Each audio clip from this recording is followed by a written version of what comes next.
Time right now is 8:30, and good Thursday morning. Welcome to the WLBB Community Voice, News Talk 1330, FM 106.3. We are streaming live online at newstalk1330.com. And this morning, we're on the News Talk 1330 WLBB Facebook page. You can see my handsome young guest here sitting across from me. His name is Dr. Robert Pinckney. He's a candidate for District 3 representative on the Carroll County Board of Education. You may recognize the name. He was on the board for, I believe, 4 years. Yeah, one full term 4 years ago. He did lose to challenger Kerry Miller, who is currently on the board, and Kerry is seeking the election, but Bob wants to be on the board again, and we'll talk about that campaign this morning. Good morning. Good morning to you, sir. It's good to see you again. It's been a while. I think we bumped into each other every now and then and said, hey, but yeah, it's good to see you come down and talk to you this morning. Well, remind us who Bob Pinckney is. I mean, the characteristic that does stand out to me is you're going to be one of the rare, if not the only, board member I've ever met that has been a school superintendent. Yes, and sir. you would think, I mean, I don't want to suggest that's the pinnacle, but you think, all right, I did that, I served, I'm done. I've reached that peak, let me go off and retire. But you did choose to run for board 8 years ago. I did. I was everything in a school district, from the classroom to building principal and dean of students. We moved into central office, human resources, for 5 or 6 years, and then we decided that we wanted to give a try at being a superintendent, and we were fortunate enough to get selected as one and served in 3 different school districts. But what I see is that it's one thing, board members have 3 distinct jobs. One is to hire a superintendent of schools, 2 is to set policy, and 3 is to prepare a budget to run the system. I've always been a recipient of that result, participated in it. I've always been interested and intrigued by what school board members, information they received and kinds of decisions they made.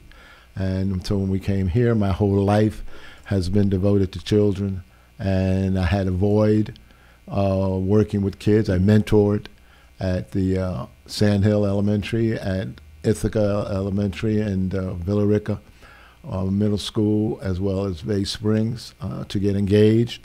A member of the Fairfield Kiwanis Club. It gave me a chance to continue working with children in that capacity, and then I just said, give yourself a chance to sit on the board if you're elected, and then work with the other board members in making policy that is going to impact the children, the staff, as well as the community you serve. And to clarify, District 3 it's the Villa Rica cluster, right? There's no extra schools in it. It's all considered the Villa Rica cluster. With there's Villa Rica, there's District 1, and then there's District 3.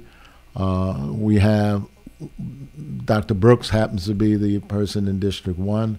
I've known her. I've worked with her in different capacities. I would love to have the opportunity in working with her as a board member. Although we represent different schools within the district, we represent the same schools. Mm-hmm.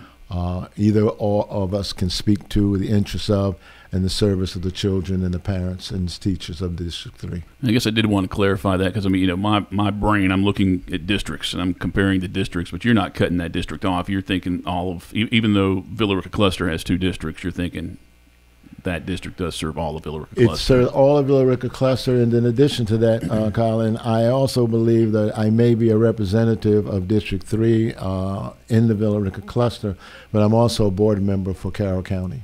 So I have an interest in the other 4 clusters and the things that they're doing and the services that they're providing for their kids to ensure that the fundings that we put together in the budget we always want to use the term equal, that if you have $1 and $1.25, everybody gets 25 cents. But that's not necessarily so.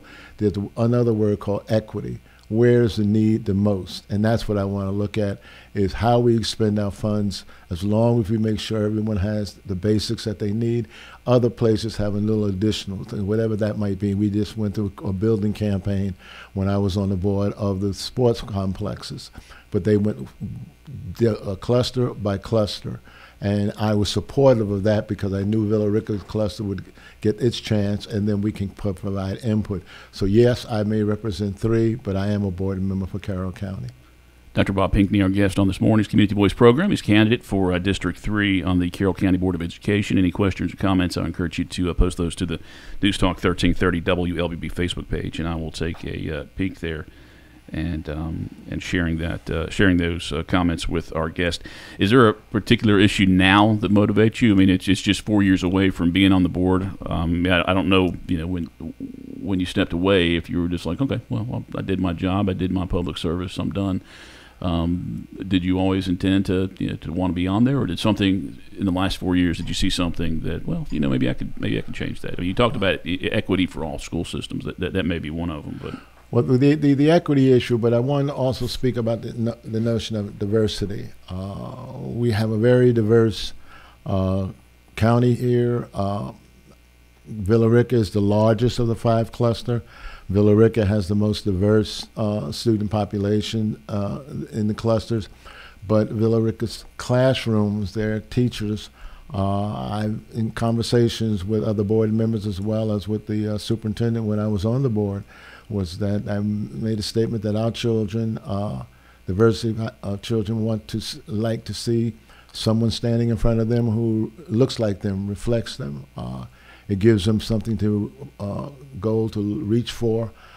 So one of the issues that I'm looking at is continuing the development of a diverse staff across the board.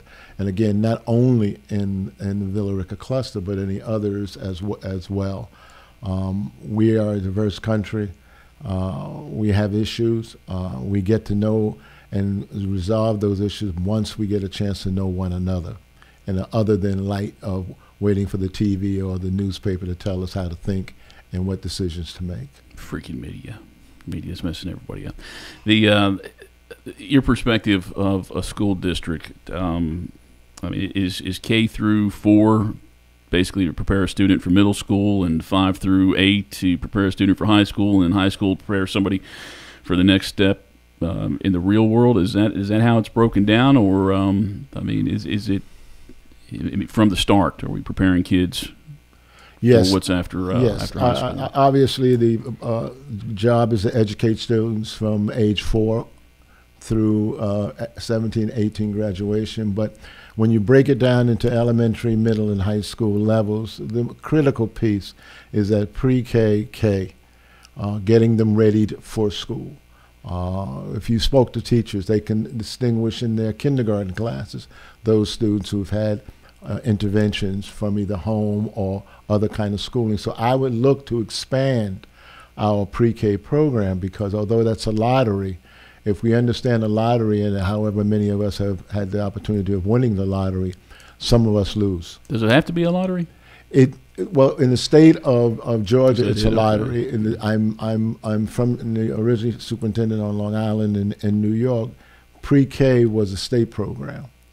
And so all 4-year-olds who were eligible could attend their schools, had pre-K programs. Here, your pre-K program is based on the amount of monies that are allotted to you through the state. So if you put, for example, 100 students of 4 years of age applied for pre-K in any of our schools, elementary schools, only a certain portion of those students would be selected. Their numbers would be pulled, and they would go. The other 4-year-olds, they would have to wait another year before entering their formal education. And I would like to see us look at possibilities of, if we can expand, everything we do in the school district impacts the county here that we're in. So I would ask the business community to sit down at the table with us and talk about ways that they may be able to help to fund additional students. You're asking for kids to be ready. You spoke about middle school and high school. If a youngster enters 3rd grade and leaves 3rd grade unable to read, they're going to be strugglers for the rest of their career. You're saying 3rd grade. They still have 9 more years of schooling in front of them. And reading is the foundation of everything. Even if they're playing a Nintendo game, if they're playing any type of word game, they have to be able to read the instructions in order to move to the next level, or they'll have to have someone tell them. I want to work with these 4 and 5 years old, get them ready for school, so school becomes fun for them. If you asked a youngster who said, I don't like school, especially a pre-K or 4-year or kindergarten or first grader, why don't you like school? And you look at, and if you really delve down and got into the weeds, do you know your letters? Do you know your numbers? Can you read the phrases that are being presented in front of you? If they're struggling with that, they don't like school because everyone else around them is doing what the teacher says. Bob, read this sentence, or Bob, what is this letter? And Bob doesn't give the correct response, moves on to the next student. Bob then immediately realizes that I can't do this work. And so we are going to make sure you know that we're here. They'll accept negative or positive attention, but they will let you know that they're in the classroom. And that's because their foundation of reading, of letters, of numbers, of body parts are not fully developed before they move into the next grade level. It's difficult to have this conversation in 30 minutes, isn't it? I mean, about education. Oh, yes. Education is more than just coming into the building and opening books and saying, okay, let's get started. Where's the preparation from them?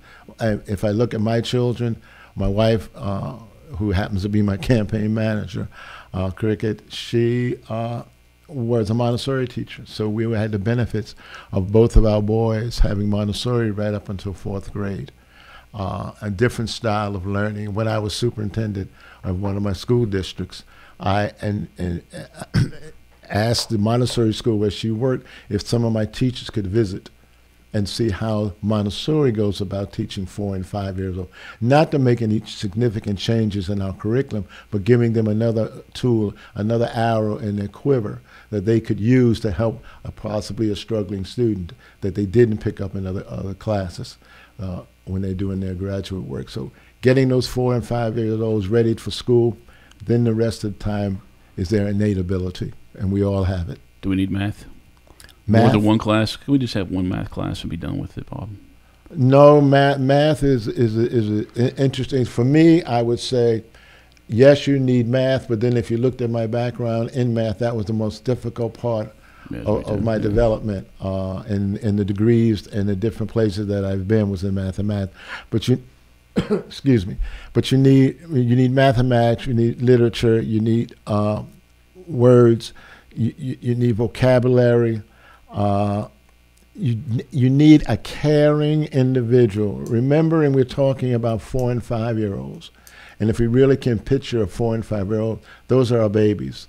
They're very impressionable. They need to know that the person in front of them cares about them and their interest in them, not just another student in the classroom.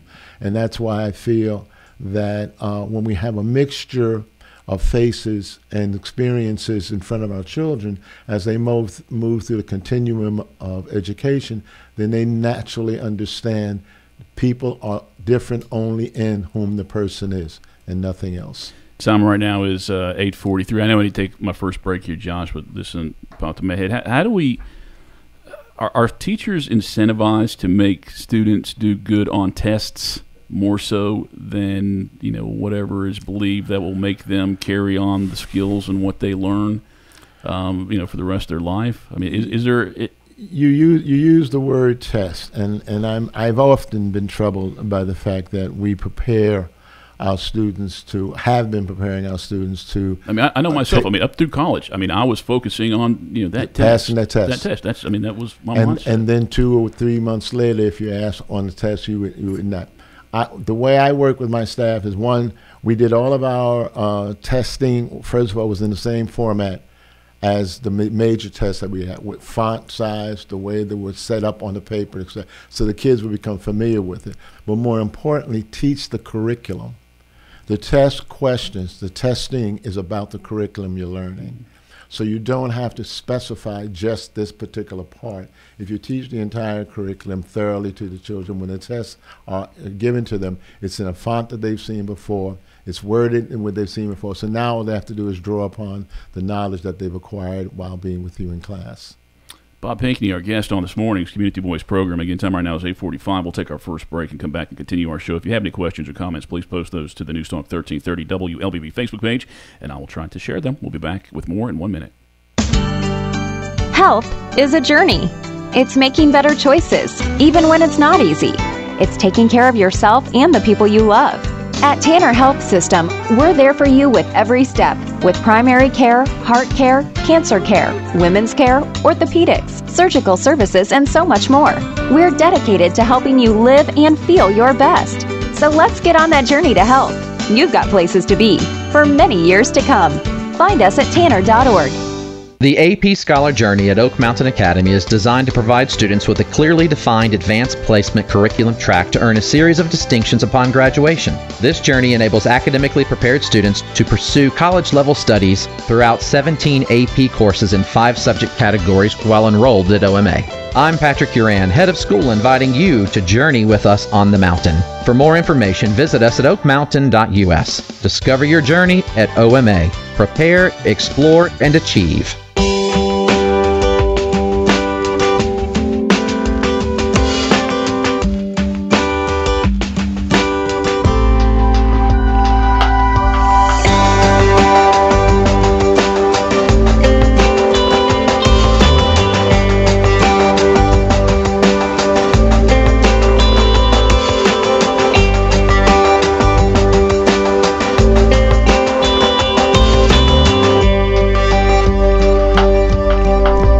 All right, 8:46. Welcome back to the WLBB Community Voice. My name is Colin Worthington. My guest is Dr. Pinckney. He is a candidate for District 3 on the Carroll County Board of Education.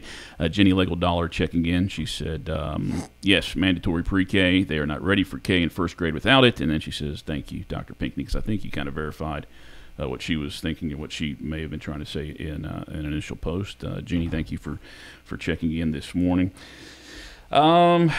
Yeah, let me, because I only have half a show left, let me just kind of recap some things that have happened over the last 4 years. The Carroll County School Board members last year, I guess in June of last year, began collecting at least $12,000 annually for their public service roles beginning in June of 23, and that was an increase from a minimum of $2,400 annually and $100 per meeting. Board members did vote for that pay increase, and it was approved on a national level. I mean, that's, if we're going to talk percentage of increase, that was pretty significant for board members. I mean, Okay. Oh, you're talking about compensation. Compensation, I yeah, I'm remember sorry. what I received, and that wasn't the number I received 4 years ago. well, not Yeah. 4 years ago. So I mean, percentage-wise, that's a significant increase. But I mean, as much. I mean, how you put enough time into a job, you should be compensated. If you're traveling places and things like that, there are things to pay for. Is that how do you feel about that significant kind of pay raise as a board member when public service is how everybody promotes when they run for this job? It's new to me in terms of the compensation because in New York State, board members aren't compensated. They get literature and they can go on conferences, etc., but there's no monthly stipend for that. So if they're increasing it, you can't measure in dollars and cents. The job that a board member should be doing is being visible in their communities, attending various events. In addition to the sporting events, there are other cultural events that our students participate in, and board members should be visible in those as well, because again, remembering every student is not going to be in that specialized area. If we use sports as one, if you look at the percentage of students totally who participate in sports in a given high school, it's a small percentage of the whole. And after they finish their participation, many of them have hopes of going to an upper level, whether that's collegiate, and then after collegiate going on to a professional sport. But the reality is that maybe 1% or 1.5% of those high schoolers are going to get to Division I or just the college on that athletic scholarship, and even less of them are going to make it to the pros. So we have to get our children ready for a life of education, of excitement about learning, and learning in a variety of different ways. I often want to say I need two things from students. First, I need a smile on their faces when I see them each morning.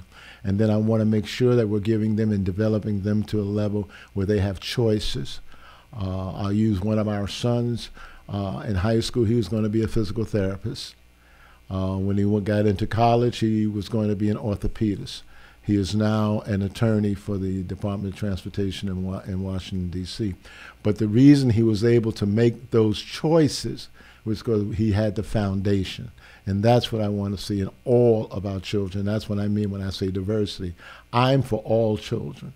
There's not a ounce of blood in this body that favors one over another. All children need to learn, all children need to smile, and all children need to have the skill set so they can compete in the world, whether it's in going on to 4-year school, a 2-year school, or certificate at school, whether they're going on to military.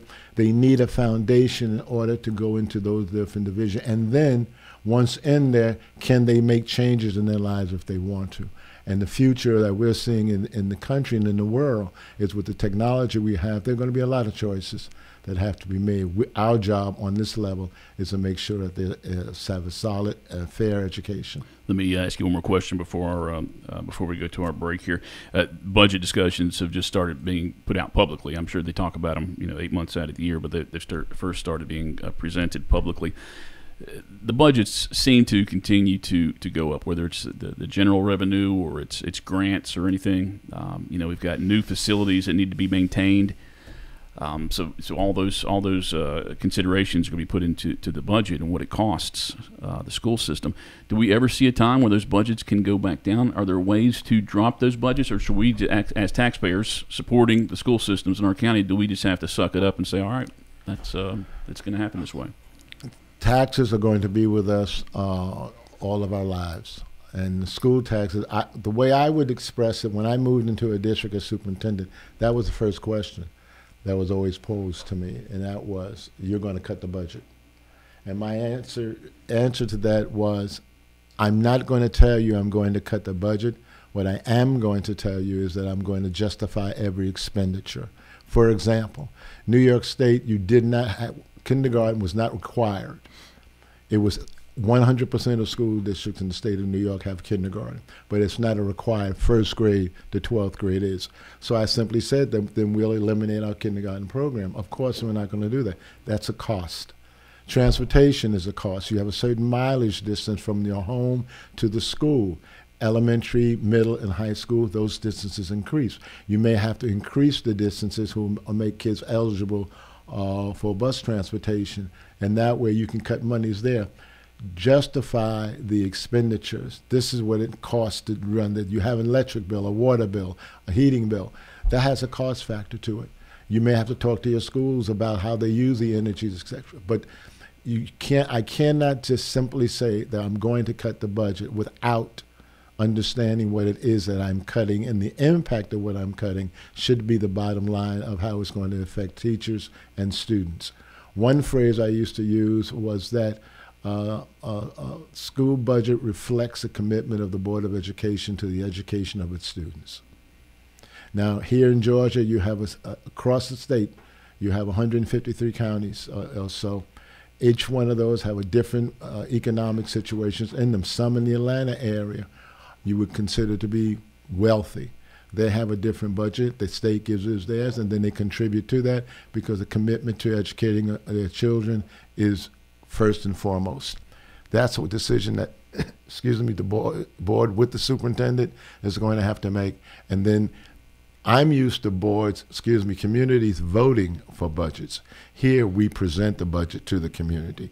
There is a night or two that's available for you to come in and discuss with the board and with the superintendent and his staff what the budget is, the amount of the budget, the increase that's going to occur. But that's the amount of input. You don't vote here in Georgia. You don't vote on the budget. So that wasn't something I had to get used to.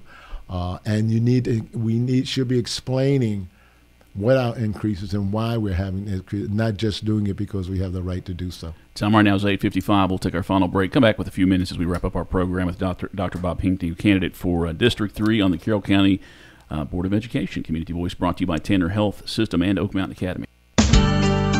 Health is a journey. It's making better choices, even when it's not easy. It's taking care of yourself and the people you love. At Tanner Health System, we're there for you with every step, with primary care, heart care, cancer care, women's care, orthopedics, surgical services, and so much more. We're dedicated to helping you live and feel your best. So let's get on that journey to health. You've got places to be for many years to come. Find us at tanner.org. The customized academic scholar journey at Oak Mountain Academy is individually designed to provide students with a personalized, clearly defined academic track that earns the student a series of distinctions upon graduation. This journey enables academically driven students to pursue a focused, rigorous course of study personalized to their wants and desires. I'm Patrick Uran, head of school, inviting you to journey with us on the mountain. For more information, visit us at oakmountain.us. Discover your journey at OMA. Prepare, explore, and achieve.